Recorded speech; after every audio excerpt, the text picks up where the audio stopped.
우리가 지금 어제까지 뭘 배웠냐면, 채무에서 다수 당사자 채권 채무 관계에서 연대 채무. 연대 채무가 뭐지? 연대 채무 그럼 생각나는 게 대변 공개 청지 상 면소동. 그리고 네. 부진정 연대 채무. 부진정 연대 채무 그러면 이건 또 뭐가 생각나지? 대변 공상. 대변을 보면서 공상을 하고 있다. 요거 여기까지 배웠고, 오늘은 이제 보증을 채무. 보증 채무. 자, 어제까지 우리가 배운 것은 연대채무와 부진정 연대채무는 각각 자기 자신이 채무가 있는 거예요. 이것은 본인이 채무가 있는 거예요. 본인이 채무가 있는 거고, 오늘 배울 것은 보증채무예요. 보증채무. 보증채무는 본인이 채무가 없는데 A라는 사람이 채무가 있는데 이 A라는 사람을 보증을 해주는 거지. 보증을 하면서 채무가 생긴 거야. 만일 이 A가 갚지 못하면 이 보증 쓴 사람이 갚아야 되는 이 보증 채무에 대해서 과연 이 보증 채무는 그러면 어디까지 책임을 져야 되는지 그에 대해서 배워봅니다. 우선 1번 주채무와는 별개의 독립한 채무로 보증 채무 자체의 이행지체로 인한 지연손해금은 보증 한대의가를 별도로 부담한다.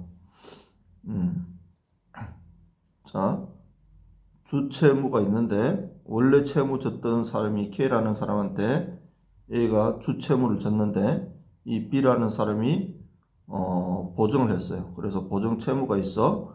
자, 보증 채무가 있는데 이 A라는 사람이 어떤 정해진 시간에 돈을 갚지 못하면 이 B가 대신해서 돈을 갚아야 되겠지. 그게 보증이니까. 이렇게 갚아야 되는데 이 B라는 사람도 또 지체를 하고 있어. 자, 예를 들어 A 채무를 졌던 사람이 이 갚지 못하면 뭐가 발생하지? 채무 지는 순간 지체, 그러니까 이자가 생기지. 자, 다시. 자, 이 A 주채무자는 채무를 빌릴 때 이미 최초에 채무가 질 때 1월 1일 날 채무를 빌렸다. 그럼 그때부터 이자가 발생해. 채무 짐과 동시에 이자가 발생해. 그렇지. 채무 지는 날부터 이자가 계산돼서 쭉 발생해. 자, B의 보증 채무는 언제부터 이자가 발생한다? 보증 쓸 때부터 이자가 발생한다? 그게 아니라 보증 쓸 때부터 이자가 발생하는 게 아니라 이제 보증을 썼다가 이 A라는 사람이 이제 상환을 해야 되는데 상환을 하지 않고 이제 B가 그 대신해서 상환을 해야 되는 이제 그런 책임을 져야 되는 때가 왔어. 예를 들어 2월 1일이야. 2월 1일이 오면 이때 이제 B가 A를 대신해서 갚아야 되는데 이때 안 갚으면 이행하지 않고 지체를 하면 여기서부터 이자가 생기는 거야. 이자가. 그래서 주채무자가 이자 생기는 것과 보증채무자가 이자 생기는 것은 그 자체가 다른 거지. 시작 시점도 다르고 그것을 여러분들이 이해할 거라고 생각해요.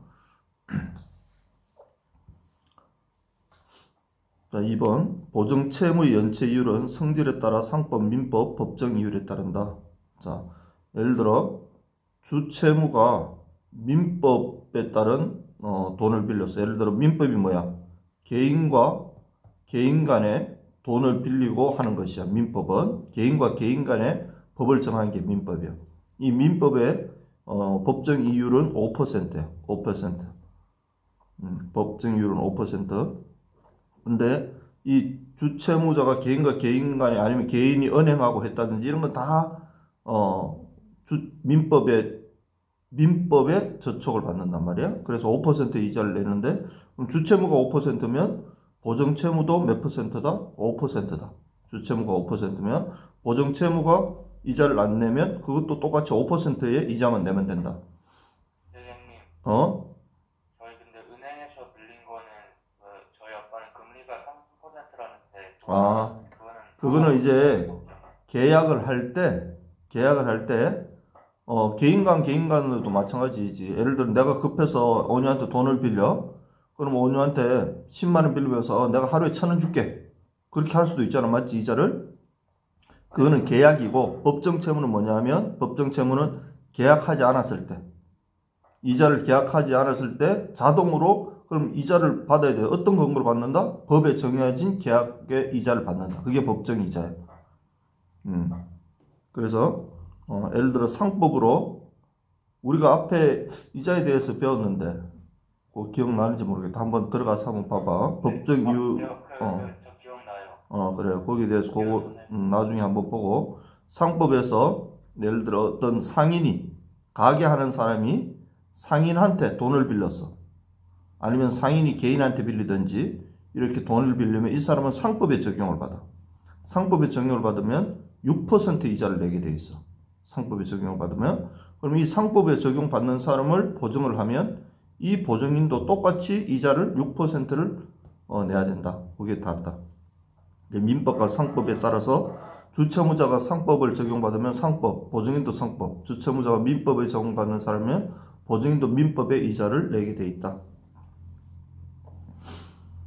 3번 비대체적 채무, 급부채무의 보정은 계약 해지, 해제로 원상 회복 의무와 손해배상 의무로 변하게 되어도 보정한다. 자, 어떤 채무를 졌는데 A라는 사람이 채무를 졌는데 이 채무가 다른 걸로 대체할 수 있는 게 아니야. 대체할 수 있는 게 아니야. 예를 들어 이 사람이 이 땅을 빌렸어. 이 땅을 빌리고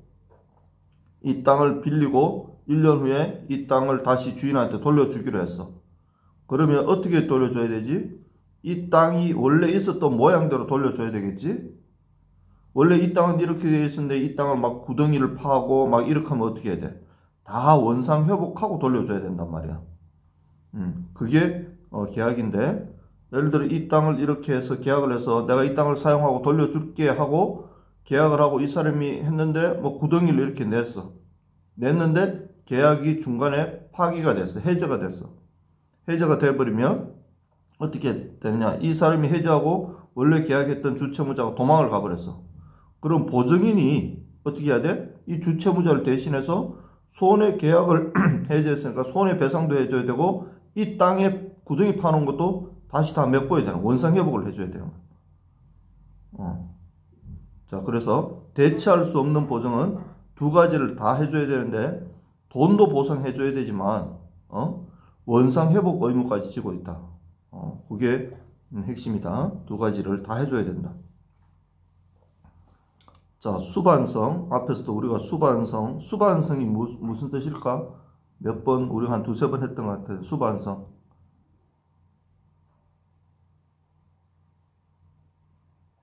돌려받는 거 아니구나. 지연이 듣고 있지? 네. 대답해봐. 수반성이 뭔지. 네. 수반성이 뭐야? 수반성. 수반성 그거 동반하는 거요. 그래. 같이 따라가는 거.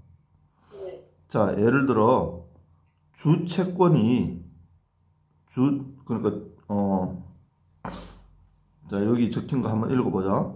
채권 양도를 해서 갑을 간에 채권 양도를 했어. 그래서 갑이 양도인이고 을이 양수인이야. 요 양도를 했는데 이 양도를 할 때 이 갑이 갑의 채무자가 있겠지. 갑의 채무자. 이 병이 있어. 이 사람은 채무자야. 이 사람이 채무자면 이 주채권을 가지고 갑이 채권을 가질 때 가지고 있었던 이 사람한테 대항 요건은 예를 들어 그러니까 다시 그림을 다시 그리겠네. 다시 갑이 있고 을이 있는데 갑이 채권자고 을이 채무자야. 그래서 을이 채무자인데 이 을이 어떻게 했냐면 자기의 채무를 병한테 인수를 했겠지. 채무 인수. 병이 채무 인수를 했어. 병이 채무 인수를 하면 이 을이 가지고 있었던 을이 요렇게 있는데 좀 이상하네. 다시 이거 이렇게 하면 안 되겠네. 다시 하자. 자, 을이 채무를 졌는데 이 을에게 보증인이 있어. 보증인 병이 있어. 보증인 병. 보증인 병이 있는데 그러면 보증인 그림을 다시 그래. 자꾸 헷갈린다. 보증하고 다시 갑이 채권 양도인이고 을이 양수인이야. 갑이 채권 양도인이고 을이 양수인일 때 이 양도인의 보증인이 있어. 보증인. 이 양도인의 보증인이 있으면 보증인 병이 있으면 이 양도인의 이 보증인 병은 이 주채무자가 대항 요건을 갖추면 이 주채무자가 대항 요건이 뭐지? 대항 요건은 뭐지? 대항 요건이 뭐지? 권리가 생기는. 대항 요건은 세 가지야. 뭐? 통지, 승낙, 또 확정일자. 확정일자 있는 통지. 요 세 가지가 갖춰지면 대항 요건이 갖추는 거야. 양도에 대해서는. 요 세 가지가 갖춰지면. 그래서 요 세 가지를 이 갑이 갖췄어. 갑이 대항 요건을 다 갖췄어. 양도했다는 것에 대해서 채무자한테. 채무자 예를 들어 정이 있다. 그럼 채무자 정한테 통지, 승낙, 확정일자에 의한 대항 요건을 다 갖췄어. 그러면 이 양도한 사람의 보증인은 따로 통지하고 승낙하고 확정일자 하지 않아도 이 사람은 다 똑같이 대항 요건을 갖춘다. 이 말이야. 이 사람이 따로 뭐 해야 될 필요가 없는 거야. 이 사람이 갖추면 이 사람은 자동으로 그것을 받게 돼 있어. 이것이 수반성이다. 수반성이다. 수반성이고. 자, 거기 밑에 보자. 482조의 2. 보증을 할 때는 어떻게 해야 되느냐? 1번. 보증을 하는 사람은 내가 보증합니다라는 그런 보증 의사를, 자신의 의사를 어떻게 표시하냐 하면, 서면으로 하는데, 서면 뭐? 종이로 해야 된다고. 종이, 서면으로, 여기에 김영날인이 뭐지? 김영날인이 뭐야? 도장을 새겨서, 도장을 새겨서 도장을 찍는 걸 김영날인이라고 해. 김영날인.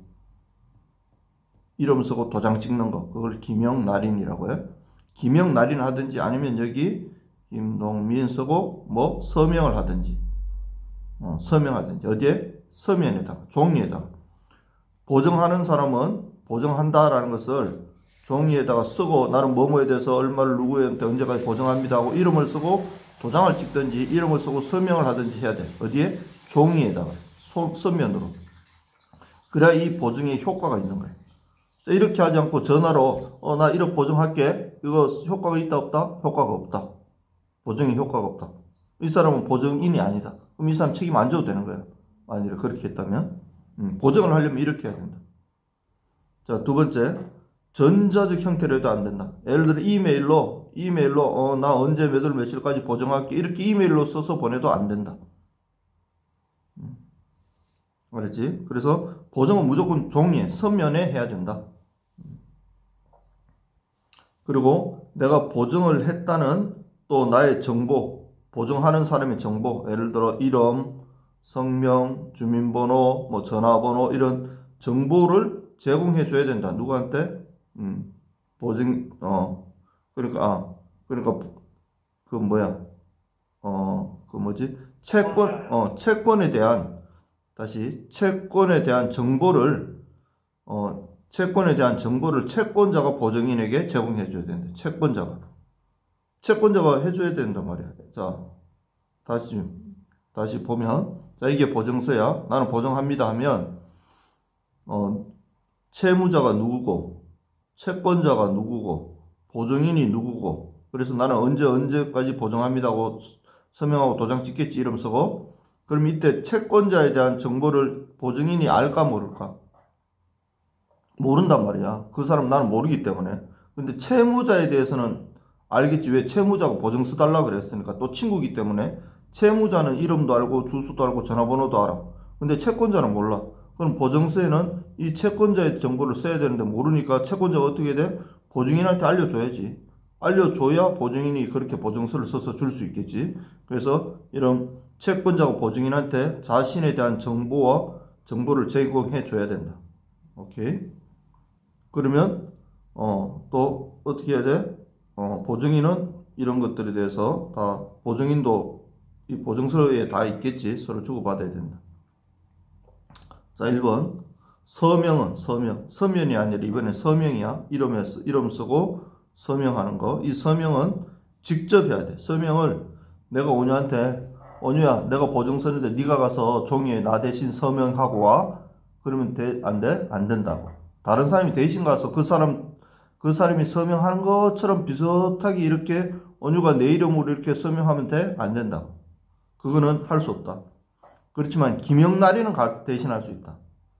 내가 보증을 써야 되는데 온유가 나 대신 내 도장 갖고 가서 대신 찍어주는 건데, 도장을 대신 찍어주는 건 되는데 서명을 대신하면 안 된다. 2번. 보증인의 부담이 주채무보다 중한 때는 주채무의 한도로 감축한다. 자, 예를 들어 주채무자는 1억의 빚을 채권자한테 졌는데 보증 쓴 사람한테 보증인은 이 주채무자가 자기는 1억의 빚이 있으면서 보증인한테 나 2억 빚 졌어. 너 2억을 나 대신 보증 서줘하고 2억이라고 속였어. 그래서 보증인이 속아가지고 2억을 보증했어. 그러면 어떻게 된다? 2억을 갚아야 된다? 아니야. 주채무자가 진 그 빚만큼만 보증을 하면 된다. 그만큼 감축된다. 1억으로. 당연하겠고. 채권자가 보증인 승낙 없이 주채무자 변제 시자. 주채무자가 1억의 빚을 졌는데 K라는 채권자한테 이제 보증인이 보증을 썼어요. 1억의 보증을 썼는데 어떻게 됐냐면 채권자가 주채무자의 요 1억의 변제기를 연장을 해줬어. 변제기를 연장해줬어. 자, 변제기가 연장되면 보증인한테 좋을까 나쁠까? 아니면 아무 관계가 없을까? 주채무자의 채무를 갚아야 되는 날을 연장을 해줬어. 그러면 보증인한테 좋을까 나쁠까 관계가 없을까? 상관없어요. 그렇죠. 주채무자의 예를 들어 변제기를 단축시켰어. 그러면 보증인한테 좋을까 나쁠까? 나빠요. 나쁘지. 주채무자가 갑자기 빨리 갚아야 되면 그걸 못 갚는 순간 보증인한테 그 책임이 더 오니까 나쁘겠지. 근데 이제 주채무자가 갚아야 되는 날이 예를 들어 더 길어졌어. 그러면 어떻게 보면 보증인한테는 나빠지진 않았지만 어떤 면에서는 좋아졌다고 볼 수도 있는 거야. 주채무자가 갚을 수 있는 시간이 더 받았네. 그렇기 때문에 채권자는 이때 보증인한테 이런 거 내가 이거 연장한다, 이런 거 채무자 이거 연장해준다, 이런 거를 승낙받을 필요가 있을까 없을까? 없다 이 말이야. 왜? 해줌으로써 보증인한테 더 좋아지니까, 나빠지는 게 아니니까 이것을 꼭 사전에 보증인한테까지 승낙받을 필요가 없는 거야. 만일에 변제기를 당긴다, 그럼 보증인한테 협조를 구해야 되겠지? 승낙을 받아야 되겠지만 이 주채무자의 변제기를 연장시킬 때는 보증인의 승낙을 받을 필요가 없다. 자, 429조. 이제 민법을 여러분들이 지금 벌써 500조 가까이 400조를 넘었어. 400조까지 지금 공부를 하고 있는 거야. 1000조가 넘는다. 1000조가. 이제 거의 반 왔다는 거야. 보증 채무를 어디까지 해줘야 되나? 어디까지 내가 보증을 써야 되나? 내가 어떤 사람 보증 썼으면 어디까지 보증을 써야 되느냐? 그러면 주채무자의 이자, 위약금, 손해배상, 하여튼 주채무에 딸려서 가는 건 다 보증을 쓰는 거야. 주채무자가 최초에 1억을 보증 썼는 1억을 빚을 졌는데 이 1억이 시작과 동시에 이자가 늘지. 그래서 이자가 1000만 원 됐어. 1000만 원 됐고 하다가 이 사람이 여기에서 계약을 해지해서 계약 해지하면서 또 위약금이 또 1000만 원 생겼어. 그리고 이 사람이 땅을 팠기 때문에 메우는데 또 2천만 원이 들어. 그러면 이 전부 다를 얼마야? 1억 4천만 원을 보증인이 다 갚아줘야 되나? 다 보증해줘야 돼. 만약에 주채무자가 이걸 하나도 안 갚고 도망갔다 그러면 이 모든 거 주채무 난 1억만 보증했으니까 1억만 갚을게요. 이게 안 되는 거야. 이 1억에 딸려오는 모든 새끼까지 전부 다 책임지는 게 보증인이다. 보증은 써야 된다, 안 써야 된다? 쓰면 쓰는 순간 다 망한다. 만약에 1억이었는데 지금 딸려오는 게 2억 이래도 보증이 해야 되는 거예요. 그래. 그것 때문에 딸려오는 건 다 해야 된다. 2억이 아니라 3억이 아니라 10억이 돼도 일단 주채무에 딸려오는 건 다 보증인이 다 갚아줘야 된다. 자, 넘어가서 이제 한 장 남았다. 9쪽. 보증채무와 주채무는 별개 채무. 보증채무와 주채무는 별개 채무. 별개 채무로 보증채무 자체의 이행지체 지연손해금은 별도로 부담한다. 앞에서 얘기했지? 얘기했고, 특별 약정이 없으면 법정 이율에 따르고, 약정이 있으면 당연히 약정이 따르지. 보증 이율은 10% 한다. 그럼 10% 줘야 되는 거야. 아니면 보증 이율은 3% 한다. 그럼 3%면 주면 되는데, 아무 말을 안 하면 몇 퍼센트? 뭐 민법이면 5%, 상법이면 6%의 보증 이율을 줘야 된다. 주채무에 관한 약정된 연체율이 당연히 여기에 적용되지 않는다. 자, 이 무슨 말이냐? 주채무자가 1억의 빚을 K한테 졌어. 지면서 너 요거 만일에 안 요 값 빌리면서 이자를 예를 들어 3% 하기로 했어. 지금 이자 3% 하잖아. 3% 하기로 했어. 요 은행에 3% 하기로 하고 돈을 1억을 빌렸어. 이때 보증을 쓴 사람이 이제 1억 보증을 썼겠지. 근데 이 보증에 대해서는 몇 %라는 것을 아무 얘기 안 하고 보증 계약을 했어.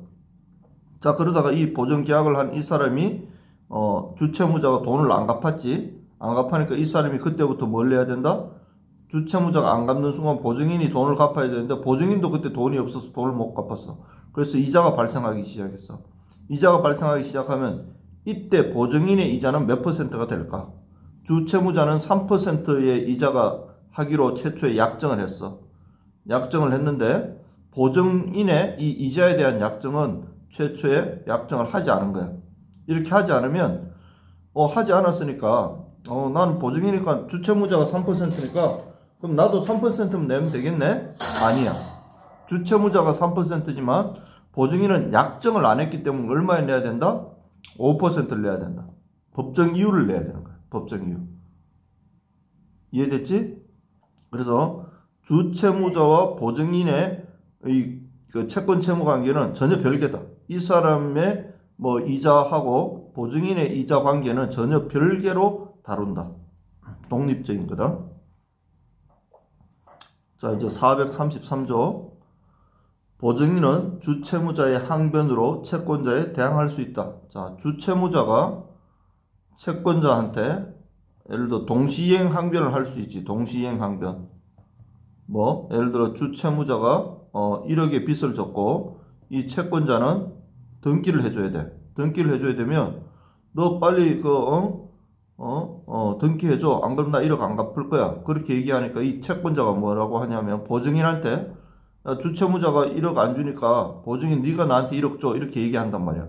그럼 보증인은 주채무자가 안 주니까 내가 줄게 하고 돈을 줘야 될까? 안 줘도 된다고. 주채무자가 등기해달라고 하는 이 동시행 항변권을 보증인도 똑같이 얘기할 수 있는 거야. 그렇겠지? 그래서 주채무자도 안 주는데 보증인은 왜 줘? 줄 필요 없는 거지. 그래서 주채무자의 항변으로 보증인도 채권자에게 대항할 수 있다. 지금 얘기하다가 이해 안 되면 질문해야 돼. 가만히 있으면 다 이해하는 걸로 나는 알 거야. 지연이, 네. 온유. 네. 자, 2번. 주채무자의 항변 포기는 보증인에게 효력이 없다. 자, 그런데 이번에는 주채무자가 채권자한테 동시이행 항변을 해야 되는데, 동시이행 항변, 너 나한테 등기해줘야 내가 1억 갚지 해야 되는데 이 주채무자가 채권자한테 그 얘기를 안 한 거야. 그 얘기를 안 한 거야. 그 얘기를 안 했어. 자기의 권리를 사용을 안 한 거야. 권리를 사용 안 했으면 보증인도 그러면 권리를 사용 못하고 채권자가 1억 달라 그러면 1억 줘야 될까? 이 말이야. 아니요. 자, 이때 주채무자가 권리를 사용 안 했지. 이 권리를 보증인은 사용할 수 있어. 주채무자가 권리를 포기했다고 보증인까지 그 권리를 포기하는 건 아니야. 자, 다시 한번 정리하자. 주채무자가 채권자한테 항변할 수 있는 어떤 권리가 있어. 그러면 보증인도 그 항변을 할 수 있는 거야. 똑같이. 근데 주채무자가 이 항변을 사용하지 않으면 그럼 보증인은 사용하지 못할까 이 말이야. 그래도 보증인은 사용할 수 있다. 여기 핵심이야. 알았지? 자, 다음 434조. 보증인은 주채무자의 채권에 의한 상계로 채권자에게 대항할 수 있다. 자, 이번에 주채무자가 채권자한테 1억을 빌렸는데 또 주채무자가 채권자한테 3천만 원을 받을 게 있어서 3천만 원을 상계할 수 있어. 이렇게 상계를 해야 되는데 요 상계를 했다 안 했다? 안 했다는 거야. 그러면 보증인이 주채무자가 상계할 수 있는 이 3천만 원 가지고 채권자한테, 예를 들어 채권자가 주채무자가 돈을 안 갚네. 그럼 보증인이 1억 빨리 갚아. 그러면 원래 주채무자가 3천만 원 상계할 거 있었지? 그걸로 3천만 원 상계하고 7천만 원만 줄게. 이렇게 말할 수 있다는 거야. 주채무자가 원래 사용해야 될 이 상계를 보증인이 대신 상계할 수 있다. 자, 435조. 그러니까 지금까지 내용은 뭐냐 하면 주채무자의 권리를 보증인이 다 사용할 수 있다. 만일에 주채무자가 자기의 권리를 포기하고 사용하지 않으면 그것까지 보증인은 포기한 것과 관계없이 보증인은 사용할 수 있다. 이게 핵심이야. 지금까지 핵심이. 자, 주채무자가 취소권, 해정권이 있는 동안은 보증인은 채무 이행을 거절할 수 있다. 이거 한 것 같은데. 자, 주채무자가 채권자하고 계약을 했어. 주채무자가 채권자하고 계약을 했는데 이 계약이 이 주채무자한테 이 계약을 해제할 수 있는 어떤 권한이 있어. 아직 취소할 수 있는 권한이 있어. 왜? 자, 예를 들자면 어떤 계약을 했고 이 계약의 효력이 계약은 1월 1일 날 했는데 계약의 효력이 2월 1일부터 발생을 해. 계약의 효력이. 그럼 보증인도 1월 1일 날 보증을 했겠지. 그러면 이 주채무자는 1월 1일부터 2월 1일 사이에는 이 계약을 해제할 수 있을까 없을까? 해제할 수 있지. 아직 계약이 시작을 안 했기 때문에 계약만 했고 이 계약이 시작을 안 했기 때문에 아직까지 한 달 내에는 해제를 할 수 있단 말이야. 이 기간이 지나면 해제를 못하지. 물론 해제를 못하는데 이때까지 해제를 할 수 있어.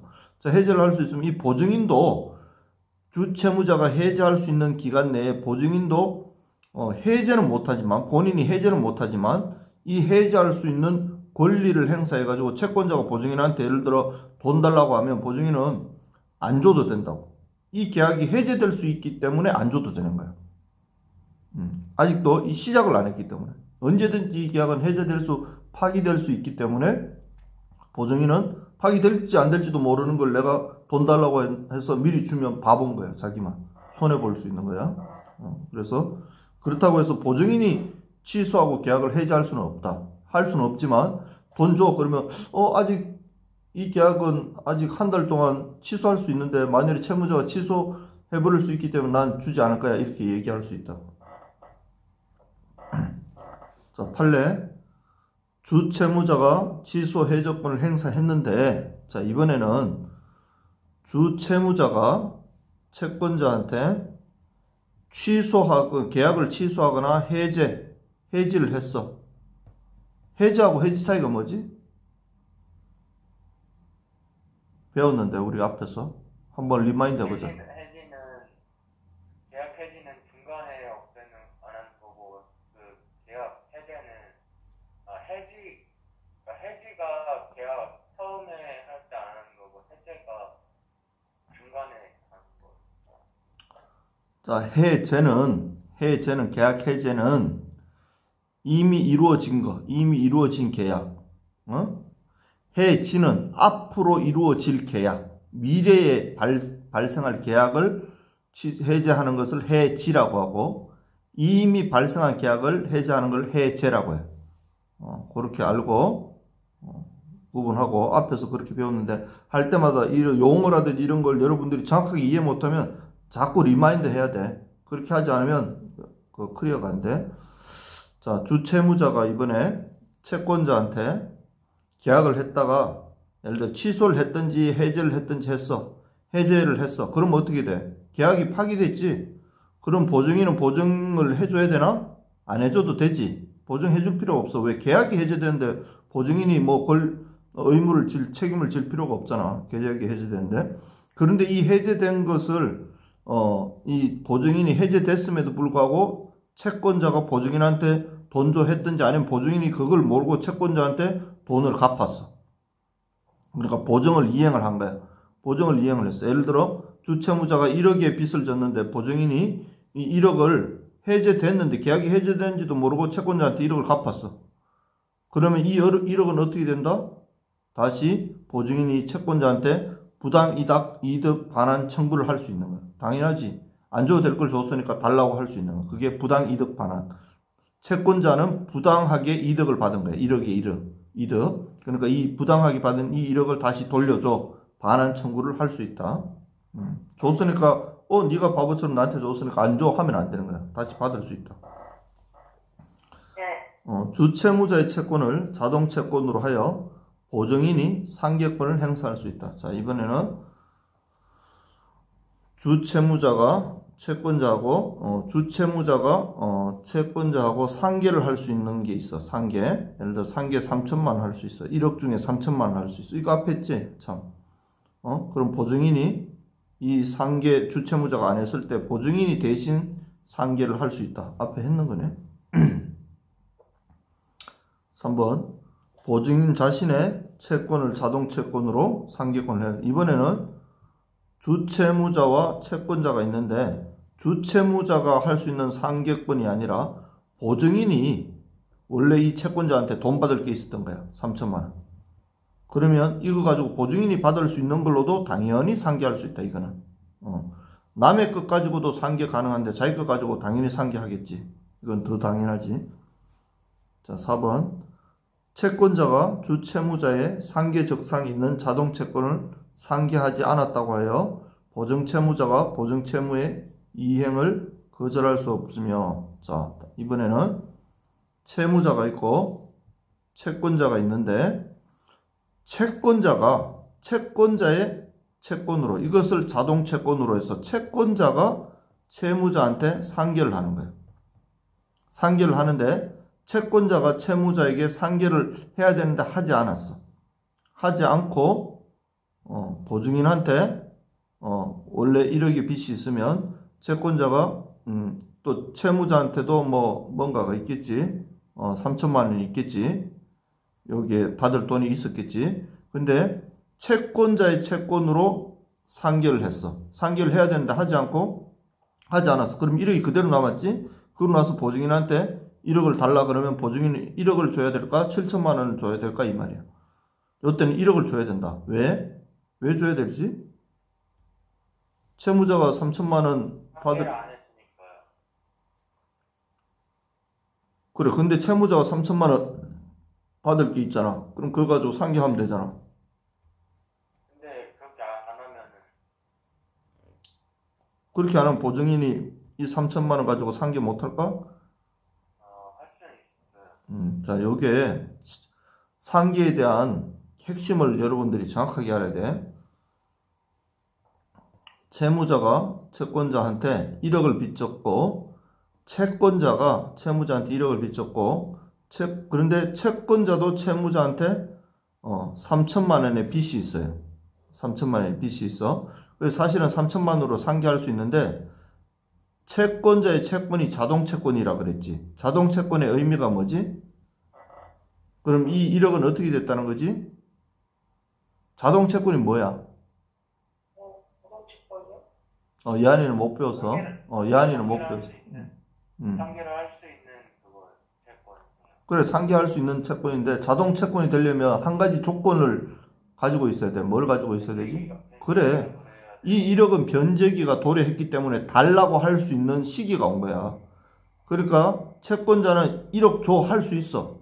근데 채무자가 가지고 있는 요 3천만 원은 변제기가 지났다 안 지났다?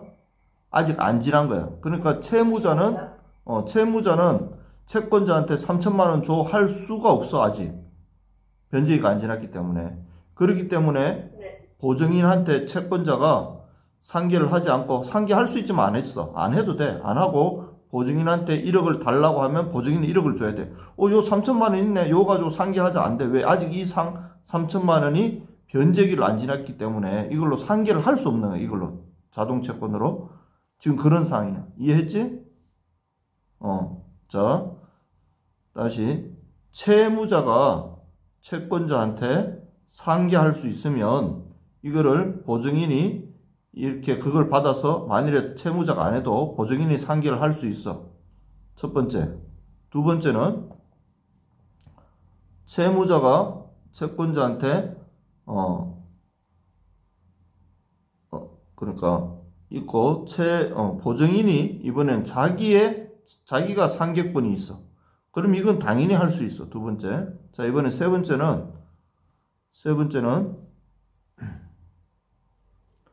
채무자가 보증인이 있는데 이 채무자한테 채권자가 상계를 할 수 있는 상계권이 있는 거야. 근데 사용을 하지 않고 보증인한테 달라 그러면 보증인은 왜 상계로 퉁치자 할 수 없다는 거야. 보증인은 다 줘야 된다는 거야. 자, 요렇게 정리하고 이해를 해야 돼.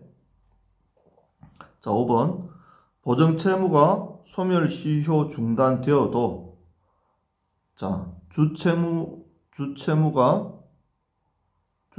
여기서부터 이렇게 1월 1일부터 시작해서 가고 있어. 주채무가. 근데 주채무는 소멸시효가 중단되지 않았어. 계속 가고 있어. 근데 보증채무가 소멸시효가 왔어. 중단이 됐어. 중단이 됐으면 보증인은 이제 더 이상 보증을 안 해도 될까? 이 말이야.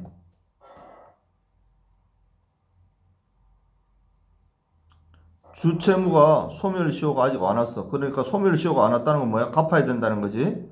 주채무는 아직 갚아야 되는데 보증채무가 소멸시효가 왔어. 그래서 채무가 소멸돼 버렸어. 그러면 보증 안 해줘도 될까 이 말이야. 아직 주채무자가 살아 있는데,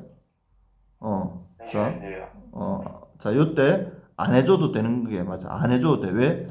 보증인은 자, 보증인과 주채무와 보증인은 요거는 따로 구분한다 그랬지? 따로 구분하는데 보증인은 주채무가 살아 있어도 보증인의 이 채무가 소멸시효가 오면 보증인은 안 갚아도 돼. 자, 근데 반대로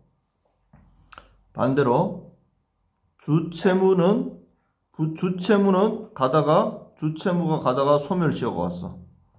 소멸시효가 왔고, 자, 보증채무는 소멸시효가 안 왔어, 아직. 자, 이거는 아직 소멸시효가 안 왔어. 그러니까 여기는 채무가 사라졌고, 여기는 아직 채무가 있어. 자, 그럼 이럴 때는 보증인은 계속해서 보증을 해줘야 될까? 채무를 줘야 될까? 자, 이때는 이때는 안 해도 돼. 주채무가 끝났기 때문에 이제 내가 보증 쓸 게 없었기 때문에 이때는 안 해줘도 돼. 그래서 두 가지를 딱 구분해야 된다. 자, 이번에 구상권. 보증인이 채권자한테 돈을 갚으면 보증인이 어떻게 돼? 보증인이 자, 주채무자가 있고 채권자가 있는데 이번에는 보증인이 이 채권자한테 변제를 했어. 변제를 하면 어떻게 돼? 구상권이 생기고요. 변제를 하면 두 가지가 생긴다 그랬지. 첫 번째 뭐? 구상권이 생기고 또 변제자 대위권이 생긴다 그랬지. 변제자 대위권이 생긴다 그랬지. 그래서 보증인이 원래 이 채권자가 가지고 있었던 그러니까 권리를 보증인이 행사해서 주채무자한테 돈 달라고 할 수 있는 거야. 그게 바로 변제자 대위권과 구상권이야. 요게 생기는 거야. 자, 요거 다시 한번 마인드하고. 그래서 보증인이 주채무의 이제 중첩적 인수를 약정했어. 중첩적 인수가 뭐야? 주채무와 면책적 인수에 반대해요. 보증인과 채권자가 있는데, 자, 중첩적 인수가 뭐예요? 중첩적 인수라는 것은 네. 보증인도 갚아야 되고 주채무자도 갚아야 되는 거야. 어? 네. 그러니까 이 네. 채권자는 주채무자한테 달라고 할 수도 있고 보증인한테 달라고 할 수도 있는 거야. 이게 중첩적이고, 면책적 인수 되면 어떻게 돼? 주채무는 채무가 없어져 버리고 보증인이 다 갚아야 되는 거야. 네. 이게 면책적이야. 네. 그 중첩적과 면책적 이거 이해해야 돼. 그래서 이번에는 보증인이 주채무를 중첩적으로 인수하겠다고 약정을 했어. 그 상태에서 종전 보증인의 지위 그대로를 유지하여 구상관계는 달라지지 않는다. 뭐 중첩적 인수를 했다고 해서 예를 들어 주채무와 보증인이 있는데 채권자한테 이 사람이 보증인이 중첩적으로 채무를 지겠다 하고 약속을 해서 이 사람이 채권자한테 돈을 갚았어. 그러면 채무자한테 돈 달라고 할 수 없나? 돈 달라고 할 수 있는 거야. 당연히 돈 달라고 자기가 갚았기 때문에. 자, 그러면 면책적으로 예를 들어 주채무자가 갚았어. 그럼 달라고 할 수 있을까? 당연히 면책적도 달라고 할 수 있는 거야. 면책이든 중첩이든 보증인이 돈을 갚는 순간 보증인은 채무자한테 돈 달라고 할 수 있다. 오케이? 네. 네. 자, 이제 수탁보증인인데, 자, 수탁보증인은 뭐냐 하면, 일반적인 보증인이 수탁보증인이야. 일반적인 보증인. 자, 수탁보증인이 뭐냐면, 부탁한다. 들어봤지? 부탁한다? 부탁을 받은 보증인. 너 나를 위해서 보증 좀 서줄래? 하고 부탁을 받은 보증인이야. 부탁을 받아. 그러니까 가까운 사이겠지. 너 나 좀 도와줘. 너 이거 보증 좀 서줘. 해서 서준 거야. 이 사람이 보증 쓸 생각이 없이 가만히 있는데 갑자기 와서 부탁을 받은 거야. 보증 좀 서줄래? 그래. 내가 보증 서줄게. 이렇게 보증 받은 사람을 수탁보증인이라고 해. 자, 이 수탁보증인은 441조 주채무자의 부탁으로 보증이 된 자야. 보증인이 된 자. 자, 이 사람이 특별한 과실 없이 주채무를 소멸하면 구상권이 생긴다. 말은 어렵지만 앞에서 지금까지 얘기한 거 똑같은 거야. 보증인은 구상권이 있다. 이 말이 똑같은 거야. 근데 보증인이 어떤 과실이 있으면 구상권이 당연히 생기지 않겠지. 자기가 어떤 과실을 했으면 과실이 있는 상태로 돈을 안 갚아도 되는데 갚으면 돈을 안 갚아도 되는데 갚고 나한테 돈 달라 그러면 그거는 그 사람의 과실이지. 그럼 그 사람이 그 사람한테 받아야지. 채무자한테 받으면 안 되지 당연히. 자, 그래서 부탁을 받고 돈을 갚고 돈을 달라고 하는 것을 우리가 자, 구상권을 두 가지로 구분하는데 일반적으로 우리가 구상권은 사후 구상권이야. 사후 구상권이 뭐지? 내가 먼저 돈을 갚고 그러고 나서 돈 달라고 하는 게 사후 구상권이야. 우리가 일반적으로 구상권 그럼 다 사후 구상권이야. 사후 구상권. 근데 사전 구상권도 있어. 사전 구상권. 이건 뭐냐면 내가 앞으로 돈 갚을 거니까 미리 돈 줘. 이게 사전 구상권이야. 사전 구상권. 그래서 442조 수탁보증인은 변제하기 전에 미리 구상권을 행사할 수 있다. 자, 수탁보증인은 사후 구상권은 당연히 있고 사전 구상권도 있다. 사전 구상권. 그래서 누군가 나한테 보증 좀 서줘 그러면 그래? 내가 보증 서줄 테니까 혹시 모르니까 너 나한테 미리 돈 줘. 이렇게 얘기할 수도 있는 거야. 사전 구상권은. 수탁보증인은. 그러니까 사후에 청구할 수도 있고 미리 청구할 수도 있다. 보증인은. 누구한테? 채무자한테. 자, 사전 구상권은 언제 행사할 수 있느냐? 사전 구상권은 언제 행사할 수 있냐? 사전 구상권을 행사할 수 있는 네 가지 경우. 사전 구상권을 행사할 수 있는 네 가지 경우가 있는데, 자, 그게 뭐냐 하면, 외워봐라. 재파오도야. 재파오도. 재파오도.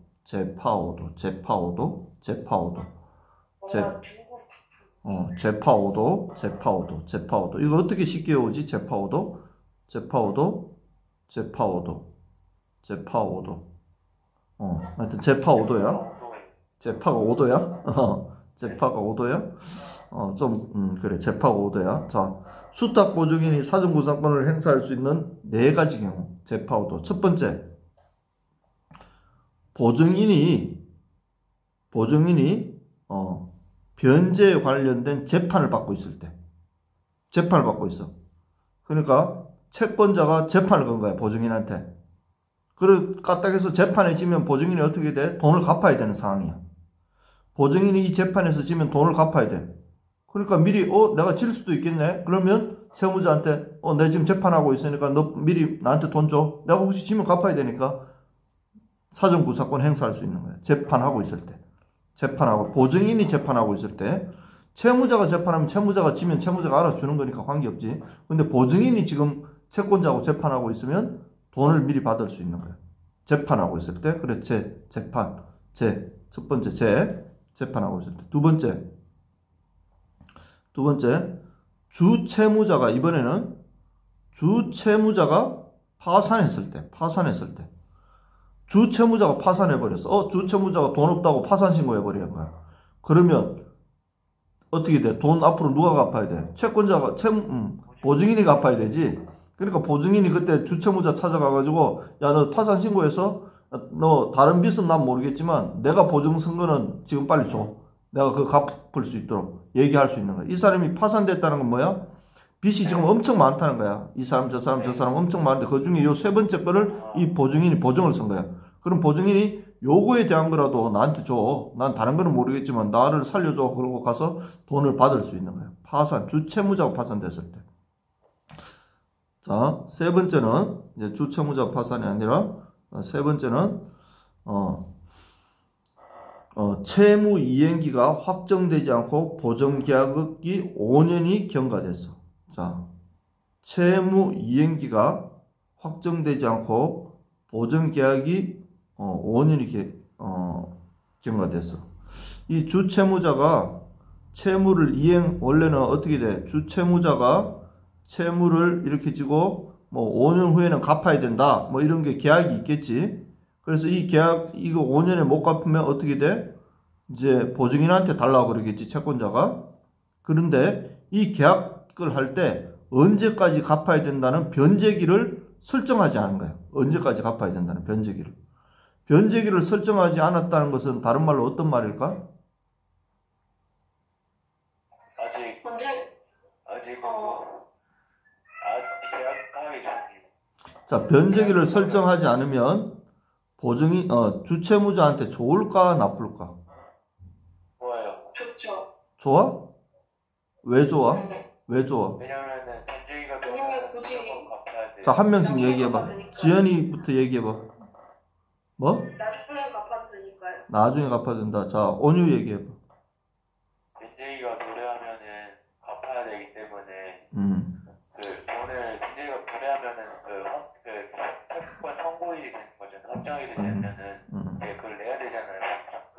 변제단도 같은 거. 그래서 채무자한테 안 좋죠. 자, 그래서 변제기가 없다는 것은 잘 들어봐. 너희들 생각처럼 예를 들어 계약을 1월 1일 날 했는데 변제기가 2월 1일이면 2월 1일 이후에 내가 주면 되잖아. 변제기가 2월 1일이면. 근데 이 변제기를 약속하지 않았다는 것은 다른 말로 말하면 채무자가 그럼 난 천천히 언제든지 갚으면 되겠네 이렇게 말할 수도 있지만 또 다른 말로 말하면 채권자가 언제든지 달라고 할 수 있는 거야. 언제든지. 응? 변제기가 없기 때문에 오늘 빌려주고 내일 당장 돈 내나 할 수도 있는 거야. 변제기가 정해지지 않았기 때문에. 그러니까 다른 말로 말하면 채무자한테 더 나쁜 거야. 변제기가 없다는 거. 변제기를 정하는 것은 누구를 위해서야? 채무자를 위해서. 채무자. 그래. 변제기는 채무자 때문에 정하는 거지 채권자 때문에 정하는 게 아니야. 이 변제기를 정하는 순간 그 기간까지는 채무자가 마음 든든하게 편안하게 돈 쓸 수 있기 때문에 그래서 정하는 거지. 만약에 변제기가 없다 그러면 채권자는 언제든지 채무자한테 가서 돈 줘 할 수 있단 말이야. 그러니까 변제기 있는 게 좋은 거예요. 없는 것보다는. 근데 만일에 지금 상황처럼 변제기가 없는 상태로 5년이라는 시간이 그냥 지나가 버렸어. 보증을 했는데 변제기가 없는 상태로 5년이라는 시간이 지났어. 그러면 이 보증인 입장에서는 5년 지났네? 이제 불안할까 안 불안할까? 불안한 거야. 언제 어느 때 와서 채권자가 돈 달라고 할지 모르니까. 돈 달라고 하는 순간 돈 줘야 되니까 채무자가 못 갚으면 또 보증인이 갚아야 되잖아? 그러니까 5년 지나면 보증인이 채무자한테 가서 얘기해. 야, 5년이나 지났는데 내가 도대체 언제까지 보증 써야 되는 거야? 돈 줘. 내가 돈 가지고 있어야 되겠어. 이렇게 얘기할 수 있다는 거야. 오케이? 자, 그래서 파 5까지 했지? 1번 재판. 누가 재판? 보증인이 재판받을 때. 2번 파산. 누가 파산? 채무자가 파산했을 때. 3번 5년 그러니까 보증 계약을 하지 않고 5년이 지났을 때. 5년이 지나서 재파 5도. 이제 도 남았지. 도가 뭐냐면 채무 이행기가 도래했을 때. 이제 요거는 당연하지. 채무 이행기. 변제기가 도래하면 변제기가 도래했을 때는 변제기가 되었을 때 주채무자가 못 갚으면 보증인은 당연히 달라고 할 수 있겠지? 도래했을 때. 변제기가, 그러니까 채무 이행기가 다른 말로 변제기야. 채무 이행기가 도래했을 때. 변제기가 도래했을 때. 그래서 재파오도. 이 네 가지 상황일 때는 보증인이 채무자한테 미리 돈 달라고 할 수 있다. 미리. 아직 돈을 내가 갚지는 않았지만 갚을 것을 대비해서 미리 달라고 할 수 있는 경우 네 가지. 재파오도. 요걸 기억해야 된다. 자, 1번. 사전 구상권에는 담보 제공 청구권이 항변권으로 부착되어 있어. 이거 내가 앞에 얘기했지. 사전 구상권에는 뭐가 있다고? 혹이 달려 있다고. 혹이. 무슨 혹? 자, 채무자가 지금 보증인한테 보증인이 채무자한테 사전 구상권을 행사해서 돈 달라고 했어. 돈을 달라고 하면 이 돈을 만일에 돈을 주면 이 보증인은 뭘 해야 돼? 이 돈을 받는 대신 이행을 해야 되는 거야. 이 채무자는 돈을 주면서 이 채무자는 그래 내가 너한테 돈 줄게. 대신 너도 뭐 나한테 담보 좀 내가 돈은 줄 수 있지만 보증인으로서 담보를 좀 제공해줘. 그러면 채무자가 담보 제공해달라 그러면 보증인은 담보를 제공해줘야 되는 거야. 그래서 이 사전 구상권에는 돈 달라고 할 때 뭐 아무것도 채무자가 지금 보증인을 믿고 있겠지만 아무것도 보증 안 하고 보증인이 돈 달라고 하면 채무자가 돈 줘야 되나? 그건 또 아니라는 거야. 보증인한테 돈은 주지만 보증인은 대신 채무자한테 담보를 제공해야 되는 거야. 담보. 그래가지고 이게 사전 구상권이 동시에 항변권에 속해 있는 거. 그래. 그래서 사전 구상권도 혹이 달려 있다고. 사전 구상권도 담보를 제공해 줘야 될 혹이 있는 거야. 담보 제공. 누구한테? 채무자한테. 담보를 제공해 주고 돈을 받아갈 수 있는 거야. 보증인이라고 하지만. 그래서 이것은 같이 돈을 받는 순간 담보를 제공해 줘야 되는 거야. 같이 이루어져요. 이것도 혹이 달린 거야. 자, 그리고 자, 어디까지 했나? 그래서 사전 구상권은 그래서 이런 항변권이 부착되어 있기 때문에 이 사전 구상권을 가지고 상계를 할 수 없다. 혹이 달려 있기 때문에 사전 구상권을 가지고 상계를 할 수 없다. 그거는 이제 혹이 막 1,000만 원이나 그런 게 혹이 달려 있는 거는 상계가 돼요? 상계할 수 없다. 요 이제 상계를 이한이가 못 배워가지고 나중에 또 혹시 기회 되면 배우고 일단 오늘은 그냥 듣고. 자, 임의 규정으로 담보 제공 청구권의 항변권을 주 채무자가 사전 포기해버리면, 자, 보증인이 주 채무자한테 뭘 요구했어? 사전 구상권을 요구했어. 사전 구상권 돈 줘. 미리 얘기했어. 그랬을 때 주 채무자는 보증인한테 그럼 담보 제공해 라고 얘기했단 말이야. 그럼 담보 제공 청구권이 있지. 여기 있는데 주 채무자가 난 담보 내가 너한테 보증까지 쓰라고 했는데 내가 담보까지 제공하라게 하기에는 좀 염치가 없다. 나 담보 제공해달라고 하는 이 청구권을 나는 사용 안 할게 하고 얘기를 했어. 난 사용 안 할게 얘기를 했어. 그럼 이 사전 구상권에는 담보 제공 청구권이 이제 없어졌지. 그러면 이 사전 구상권 가지고 다른 채권자하고 상계를 할 수 있는 거야. 상계를. 오케이? 무슨 말인지 알겠지? 그러면 예를 들어 이 사전 구상권으로 보증인이 주채무자한테 5천만 원을 받을 게 있으면 야, 나 5천만 원의 사전 구상권이 있어. 채권자 너 1억 있어? 그러면 요 1억하고 5천만 원하고 상계하자. 이거 상계가 된다고.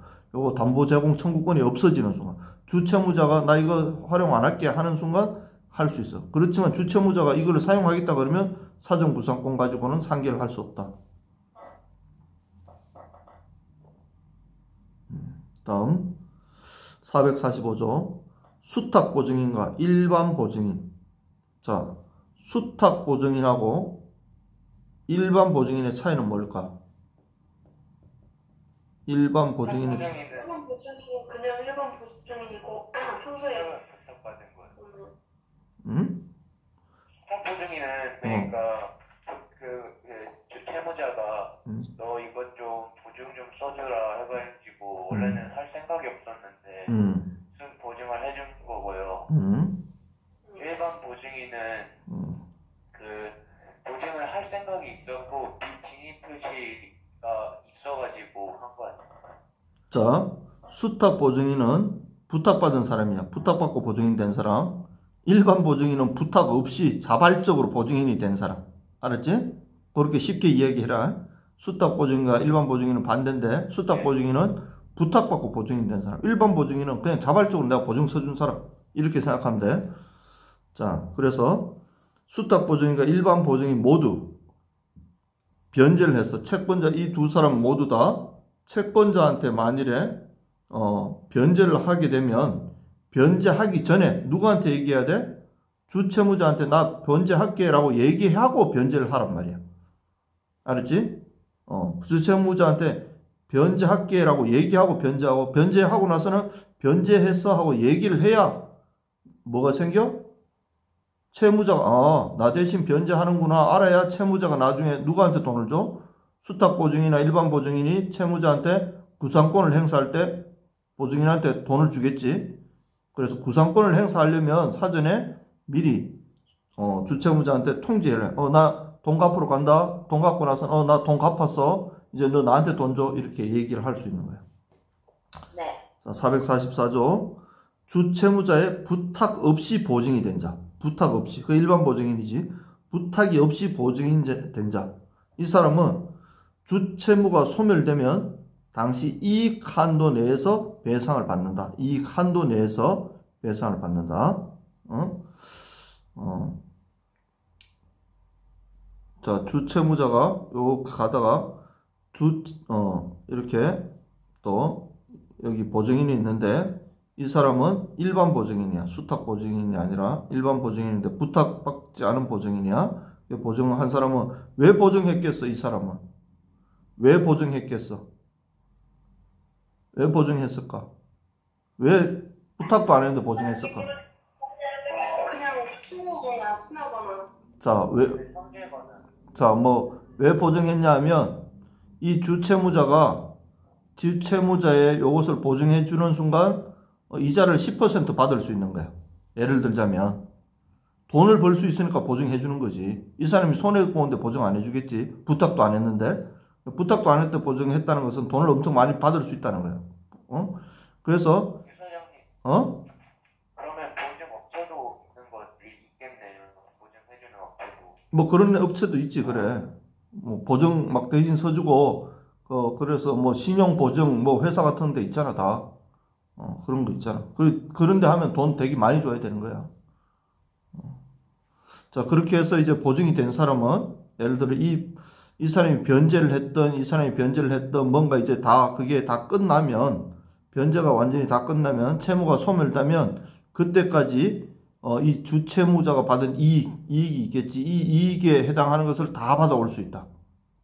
그래서 당시 이익 한도 내 배상을 받고 부탁을 받아서 한 사람. 그러니까 자, 두 번째는 뭐냐면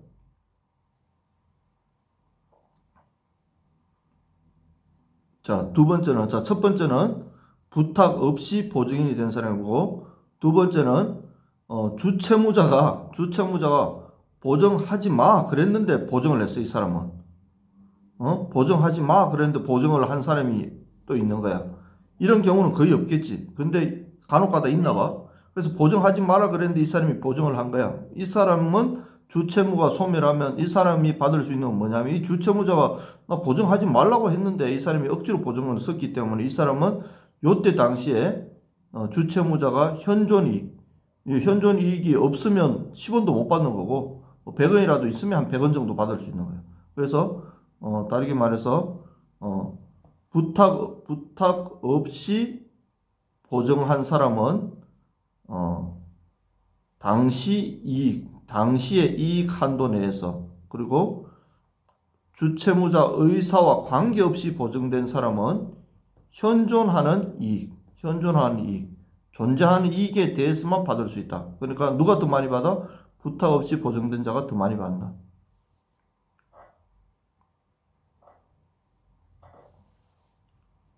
자, 다음 수탁 보증인과 비수탁 보증인. 자, 일반 보증인 말은 수탁 보증인과 비수탁 보증인의 공통점. 주채무자에게 변제 시 사전 사후에 통지해야 되는 거. 두 번째, 구상권은 모두 있다는 거. 자, 차이점은 사전 구상권은 수탁 보증인에만 있어. 수탁 보증인. 일반 보증인에는 없어. 수탁 보증인에만 있고, 구상권의 범위는 수탁 보증인은 연대 채무의 규정을 줘. 연대 채무의 규정으로 구상권을 행사할 수 있고, 비수탁 보증인은 여기 444조에 나오는 것처럼 부탁 없이 보증한 사람은 당시 이익 한도에 대해서 받고, 주채무자 의사에 반해서 보증한 사람은 현존 이익에 한해서 배상을 받는다. 요게 차이가 있다. 수탁 보증인은 연대 채무에 따라서 배상을 받고, 그 차이가 있고. 자, 다음. 요거는 뭐 그렇게 중요한 건 아니에요. 중요한 건 아니고 그냥 조금 이해만 하고. 다음. 자, 이제 한쪽 남았는데 5분만 쉬었다가 할까? 5분만 쉬었다가 요거 한번 쭉 읽고 끝내자. 요거는 좀 쉽게 할 수 있을 거야. 오케이.